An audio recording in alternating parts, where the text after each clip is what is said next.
Quand il y a eu ceux qui ont essayé d'évincer Moïse ou de prendre une place égale à la sienne, voyez comment l'autorité a su s'exprimer. Moïse n'a jamais dû lutter pour sa position. Quand la contestation s'est élevée concernant sa position, étant le plus doux des hommes, il a, en fait, juste dit au Seigneur, « Seigneur, suis-je ici par ton autorité ou non? Me suis-je emparé de cette position? Ai-je recherché l'autorité ou m'as-tu placé ici, doté de cette autorité? Je compte sur toi pour faire savoir si ma position relève de ma propre initiative ou de ta nomination. » Le Seigneur a convoqué le peuple à l'entrée du tabernacle et a défendu la cause de Moïse. Et vous savez ce qui arriva? C'est à cause de ce qu'il représentait en tant qu'apôtre. Tout pouvoir m'a été donné dans le ciel et sur la terre. Allez, Matthieu 28, 18, 19. Ainsi, un apôtre est quelqu'un qui est en autorité de la part de Dieu pour l'établissement et la continuation d'un témoignage divin. Vous pouvez constater cela en Moïse. Le Seigneur apparut à Moïse et lui parla face à face. Aucun autre ne pénétra dans ce domaine. Même s'ils avaient gravi le mont, ils ne seraient pas parvenus exactement à la même place que Moïse. C'était avec Moïse que le Seigneur s'entretenait et qu'il parlait face à face comme un homme parle à son ami. Puis, pour toute la suite, la seule chose qui gouverne Israël est la suivante. Comme l'Éternel l'avait dit à Moïse à la fin de la construction du tabernacle. Il y a tout un chapitre dans lequel cette seule expression se rencontre 7 ou 8 fois, comme l'Éternel l'avait ordonné à Moïse. Cela parle de gouvernement plein d'autorité, parce qu'il était introduit par l'intermédiaire de Moïse, l'apôtre de Dieu. Oui, dans cette autorité, il a établi le témoignage et l'a maintenu. L'autorité fut sienne jusqu'à la fin.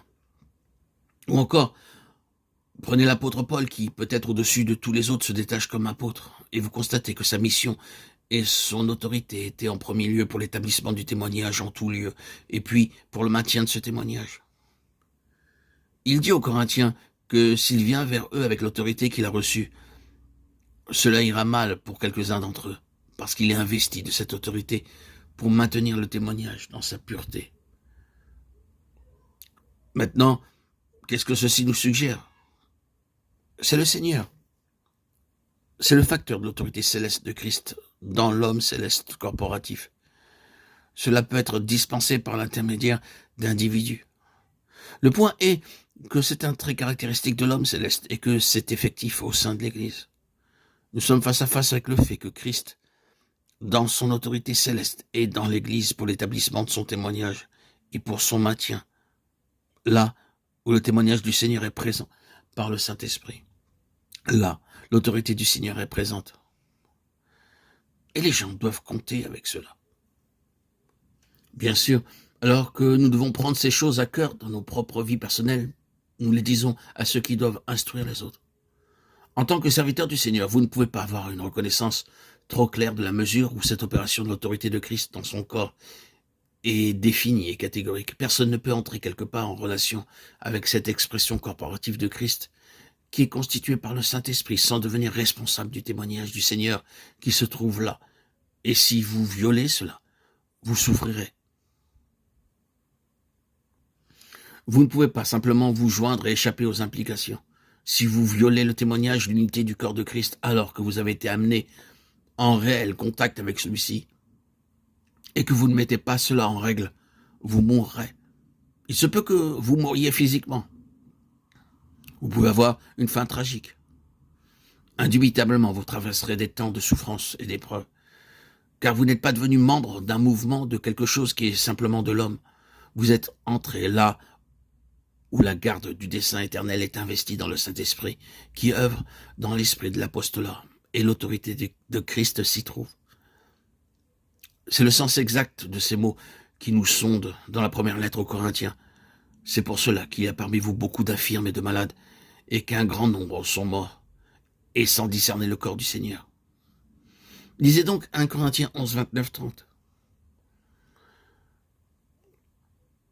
Vous êtes entré dans un domaine où les choses ne doivent pas être prises comme étant simplement de la doctrine, une organisation, quelque chose de l'homme à l'égard duquel vous pouvez agir comme cela vous plaît. Vous devez parvenir à la place où l'autorité de Christ est une réalité opérante. C'est une chose terrible d'entrer dans la maison de Dieu, si vous n'êtes pas d'avis de vous conformer comme il convient. C'est un aspect et un côté terrible. Mais il y a un autre côté qui produit du repos et de l'assurance au cœur pour ceux qui ont en plus une responsabilité dans la maison de Dieu, où il est possible de dire, eh bien, nous ne devons pas porter la pleine responsabilité qui se trouve de bon droit entre les mains du Saint-Esprit, sous l'autorité de Christ, pour faire face à ce qui est contraire à la vérité et à la loi de la maison de Dieu. Nous n'avons pas besoin d'être inquiets en ce sens, parce que c'est notre responsabilité. Le Seigneur, au ciel, a disposé un fonctionnement de son autorité dans l'Église. Il ne peut qu'il y ait il se peut qu'il y ait une contestation de cette autorité dans le vase. L'enfer peut contester, comme à Philippe ou à Éphèse, ou en beaucoup d'autres lieux. Et il peut se manifester par un antagonisme violent et une résistance véhémente. Mais quelle est l'issue? Chaque fois, l'autorité de Christ triomphe. L'établissement du témoignage dans tout l'Empire romain, par le moyen de l'apôtre Paul, est une merveilleuse manifestation de l'autorité suprême du Seigneur Jésus-Christ sur toutes les puissances. Il ne s'agit pas simplement de vaincre la mentalité de l'homme, les préjugés et les difficultés parmi les hommes. C'est la conquête des forces mauvaises de l'enfer. Des forces cosmiques sont battues et brisées quand le témoignage est établi par le moyen d'un apôtre. C'est le fait de l'autorité céleste de Christ dans le corps, par l'Esprit. Christ, vraiment exprimé dans l'assemblée, ne peut réellement être mis de côté sans souffrance.